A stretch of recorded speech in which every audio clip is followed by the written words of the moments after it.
31 जुलाई 31 जुलाई को train number 12956 Jaipur Mumbai express में जो वाकया पेश आया, और वो वाकया ये था कि एक आरपीएफ का कांस्टेबल जिसका नाम चेतन सिंह था, उसने एक तो 4 लोगों को गोली मारकर उनकी जान ले ली, जिसमें एक उन्हीं का एक एएसआई ऑफिसर था, उसको गोली मार दी, और उसके बाद में 3 लोगों को, मुसलमान थे उसमें, जिनकी बड़ी बड़ी दाढ़ियां थीं, उनको गोली लगाकर कनपट्टी पर एक बोगी से दूसरे बोगी 3 बोगी आगे ले जाता है और ले जाकर उनको गोलियां मारता है, और मारने के बाद यह कहता है कि इस मुल्क में रहना है तो मोदी और योगी को वोट देना पड़ेगा।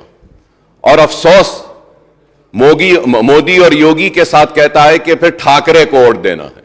तो मुसलमानों के साथ इतनी नफरत क्यों? और वो लोग जो आज नफरत की बुनियाद पर इख्तिदार को हासिल कर रहे हैं या फिर आने वाले कल में इख्तिदार को हासिल करना चाहते हैं, ये मुल्क को तबाही व बर्बादी की तरफ ले जा रहे हैं। स्पीकर साहब, मैं ये कहना चाहता हूं कि उन 3 मुसलमानों में एक मुसलमान शहर हैदराबाद से ताल्लुक रखता था, और उस मुसलमान का नाम था सैफुद्दीन। वह सैफुद्दीन अजमेर की दरगाह को गया था, वहां पे उसमें दरगाह में जियारत की, और अपने मालिक एक छोटे से मोबाइल की दुकान में काम करता है, अपने मालिक के साथ अजमेर को गया, और उसका सेठ, उसका मालिक उसके साथ में है, वो गैर मुस्लिम है। तो वो परेशान होकर उनकी फैमिली को बोलता है कि हम बॉम्बे पहुंच गए हैं, उतर गए हैं, लेकिन ये बच्चा नहीं है। तो उसके बाद जब आगे जाकर देखते हैं तो उसको गोली मार दी गई है, और हद तो यह है कि एक गोली मारी और जब वो नहीं मरता है तो और एक गोली मारी गई।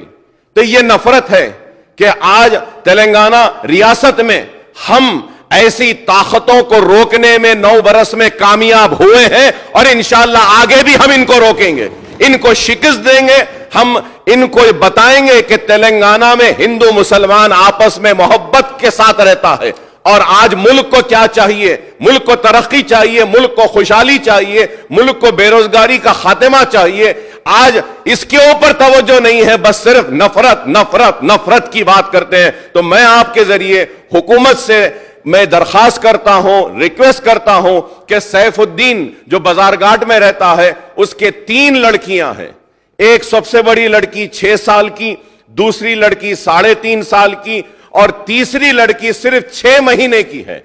तो मैं आपके जरिए हुकूमत से दरखास्त करूंगा कि इसकी बीवी जो है, इसकी वाइफ अंजुम शाहीन जो है, जो इंटरमीडिएट पास है, इसको एक सरकारी नौकरी अगर देंगे आप, तो मैं आपका ममनून और मशकूर रहूंगा।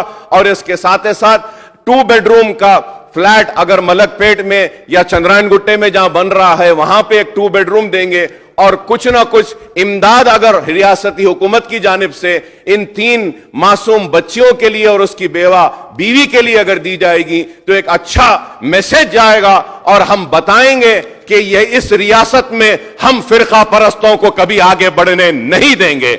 हम उन लोगों को आगे बढ़ने नहीं देंगे जो नफरत की बुनियाद पर हिंदू मुसलमान को बांटना चाहते हैं। तो मैं आपके जरिए हुकूमत से दरखास्त करूंगा कि 2 बेडरूम का एक फ्लैट और उन बच्चियों को कुछ कंपनसेशन और सरकारी नौकरी देंगे, तो हम काफी ममनून और मशकूर रहेंगे आपके, और इसको जरूर मुसलमान याद रखेंगे, और आपके इस इक़दाम का मुसलमान सारी रियासत में नहीं बल्कि हिंदुस्तान में इस इक़दाम की सताइश भी करेंगे।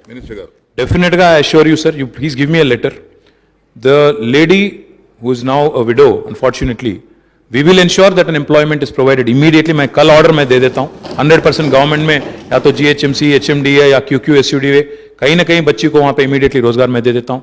साथ ही साथ 3 जो छोटे बच्चे हैं, मैं गवर्नमेंट की तरफ से तो फिलहाल नहीं बोल सकता क्योंकि सीएम साहब ने एक बार उनसे पूछना पड़ेगा, बट हमारे BRS पार्टी की तरफ से एक बच्ची के नाम पे 2-2 लाख रुपया हम डिपॉजिट करेंगे, फिक्स डिपॉजिट करेंगे। मैं उम्मीद करता हूं मजलिस पार्टी भी आगे आएगी, आप भी कुछ देंगे, दोनों मिलकर हम लोग उनको अच्छा सा अच्छा उनके फैमिली की हिफाजत के वास्ते, बच्चों की हिफाजत के वास्ते हम एक बच्चे के नाम पे 2-2 लाख रुपया डिपॉजिट करेंगे। आप भी कुछ करिए, फिर गवर्नमेंट की तरफ से भी कुछ करने की कोशिश भी बिल्कुल करेंगे। साथ ही साथ डबल बेडरूम आपने कहा, मैं इमीडिएटली कल ही ऑर्डर देता हूं, आप ही आइए, दोनों मिलकर उनको एक घर भी दिला देंगे। मैं उम्मीद करता हूं कि जो आज अमन और भाईचारा तेलंगाना में बरकरार है, जो आज तेलंगाना की माहौल है, गंगा जमुना तहजीब जिसको हम बोलते हैं बार बार, जहां आज हिंदू हो, मुसलमान हो, सिख हो, ईसाई हो, जो भी हो, आज मजहब के नाम पे सियासत करना जो है ये बहुत गिरौनी हरकत है। ये अच्छी बात नहीं है, हिंदुस्तान के लिए अच्छी बात नहीं है, किसी के लिए अच्छी बात नहीं है, हमारे आगे आने वाली पीढ़ियों के लिए, आगे आने वाली हमारी जनरेशन के लिए भी अच्छी बात नहीं है। उम्मीद करता हूं that wisdom will prevail, this country will come to its senses, this city and this state will continue to remain in the hands of a gentleman like KCR who has ensured communal harmony thoroughly. Please give me a letter with all the details. I assure you, I will deliver on the promise tomorrow, and I will make sure that together we will keep up the communal harmony in this state and in this city, and will become a misal to the entire country. Thank you, sir. Ramesh garu.